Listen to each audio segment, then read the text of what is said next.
Assamese computer জ্ঞান YouTube চেনেলটোলৈ আপোনালোকক সকলোকে স্বাগতম জনাইছোঁ। এই চেনেলটোৰ জৰিয়তে মই আপোনালোকক কিছুমান কম্পিউটাৰ জগতৰ সৰু বৰ কথাৰ বিষয়ে দেখাই দিম।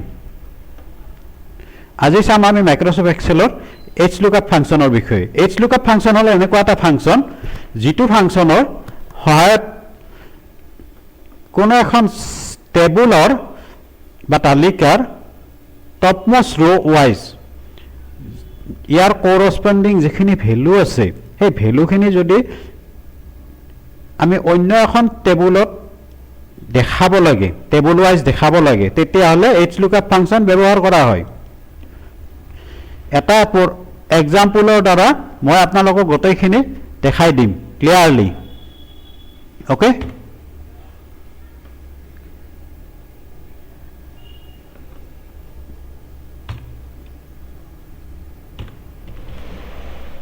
HLOOKUP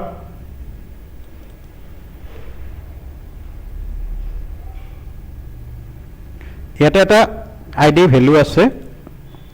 এই আইডি ভেলুটো মেটচ কৰিছে এই টেবুলখনৰ কোনোবাটোৰ লগত, ঠিক আছে। এইটো আইডি ভেলু ইয়াতে প্ৰথম এই আইডি যিটো ভেলু আছে, আইডি যিটো কলম আছে এইটো ৱাইজ, এইটো আইডি কলমটো ইয়াত ৰ' ৱাইজ যোৱা আছে, ঠিক আছে। ইয়াত আৰু প্ৰডাক্ট নামৰ যিটো কলম আছে এই প্ৰডাক্টটো ইয়াত ৰ' ৱাইজ দিয়া আছে, ঠিক আছে। এতিয়া এই প্ৰডাক্ট, এই যিটো প্ৰডাক্ট ইয়াৰ পৰা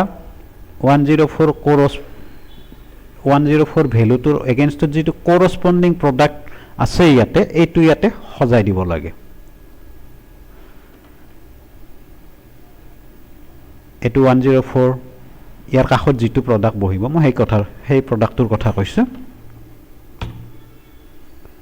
আপুনি কি কৰিব, প্ৰথম মই আৰু একবাৰ বুজাই দিছোঁ। HLOOKUP দিয়ক, আপোনাক এইটো লাগে, ঠিক আছে। সেইটো চিলেক্ট কৰিলে, সেইটো ক'ত আছে, এইখন টেবুলত আছে, টেবুলখন চিলেক্ট কৰি ল'লে। অ'কে, ইয়াতে চাওক প্ৰডাক্টটো ইয়াৰ কিমান নাম্বাৰত আছে, 3 নাম্বাৰত আছে, হয়নে। 3 নাম্বাৰ ৰ'টো চিলেক্ট কৰক, 3 দিয়ক মানে সংখ্যাটো। তাৰপিছত আপুনি ফল্ছ লিখক এডজেক্ট মেথছৰ কাৰণে, লিখি এণ্টাৰ মাৰি দিয়ক। ঠিক তেনেদৰে ব্ৰেণ্ডটো মই দেখাই দিছোঁ, ব্ৰেণ্ডটো 2 নম্বৰত আছে, হয়নে। এইটো ব্ৰেণ্ডটো মই চাই লওঁ। HLOOKUP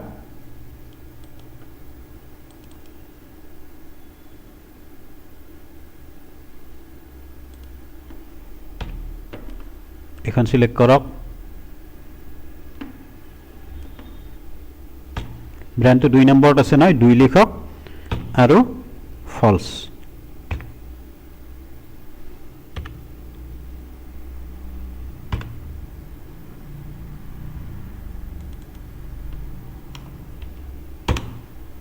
HP তেনেদৰে ছেকেণ্ডটোৰ ক্ষেত্ৰত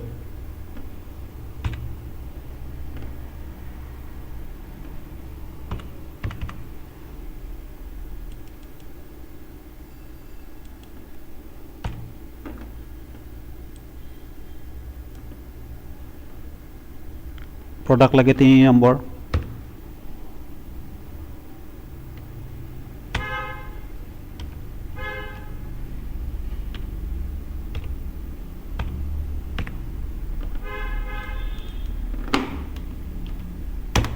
ঠিক আছে। এনেকৈ গোটেইখিনি সজাব পাৰিব আপোনালোকে। আপোনালোকক মই মোৰ ফোন নম্বৰটো দি দিছোঁ, যদি কিবা হয় সুধিব পাৰে।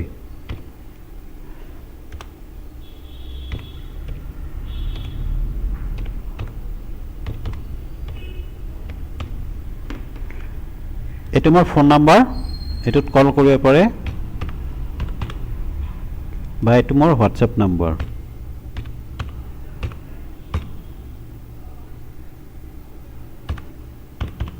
এইটো হোৱাটছএপ নম্বৰ মই দি দিছোঁ।